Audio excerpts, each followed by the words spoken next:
Yeah. Sa bawat salita ko, para may kasalanan. Kahit anong gawin ko,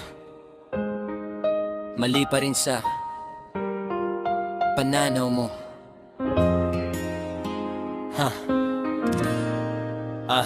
Yeah. Bakit lagi ako mali kahit sinubukan ko naman? Binibigay ko ang lahat pero kulang pa rin sa'yo kailan? Tahimik ako sasabihin mong wala akong pakialam. Magsalita naman ako pa rin ang masamang dahilan. Pagod na akong umintindi pero ayaw kong sumuko. Kasi sa bawat away natin ikaw pa rin ang gusto ko. Hindi ako perpekto, alam kong may pagkukulang, pero sana makita mo rin kung gaano kita minamahal. Kung mali man ako, sabihin mo sa'kin. Huwag mong hayaang mawala tayo sa hangin. Ayokong manalo sa bawat pagdatalo. Ang gusto ko lang tayo pa rin sa dulo.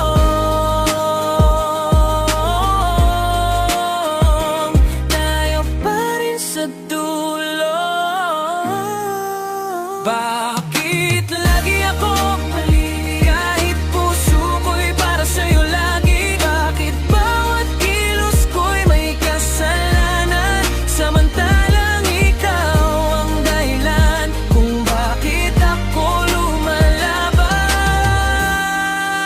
Bakit lagi ako mali? Hindi ba pwedeng pakinggan mo rin ako kahit sandali? Kung may mali man ako, aaminin ko sa'yo, basta wag mo lang akong tuluyang bitawan. Mahal ko. Hindi ko hinihinging lagi akong tama. Gusto ko lang maramdaman na may halaga rin ang salita kapag galit ka. Pinipili kong manahimik dahil ayokong makasakit kahit ako'y nasasaktan din. Minsan nagtatanong ako kung sapat pa ba ako, o baka sa mata mo puro mali na lang ang nakikita mo. Pero kahit ilang beses tayong magbanggaan, pipiliin pa rin kitang mahalin kaysa tuluyang mawala. Kung may kailangan akong baguhin, sabihin mo. Kung may sakit kang tinatago, sabihin mo. Hindi ako aalis dahil lang sa problema. Gusto kong ayusin natin habang may pag-asa.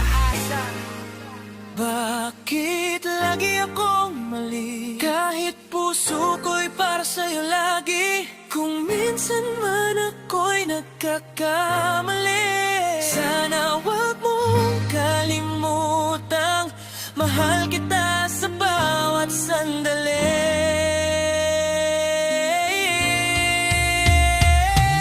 Hindi ko kailangan na ako'y laging tama.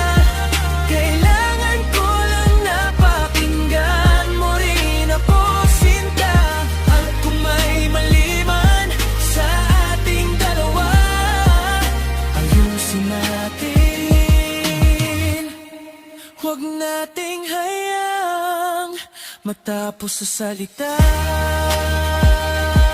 Yeah. Kaya kung marinig mo ang kantang to, alam mong galing to sa pusong pagod pero totoo. Hindi ako perpekto, pero isang bagay ang sigurado. Sa kabila ng lahat, ikaw pa rin ang pipiliin ko.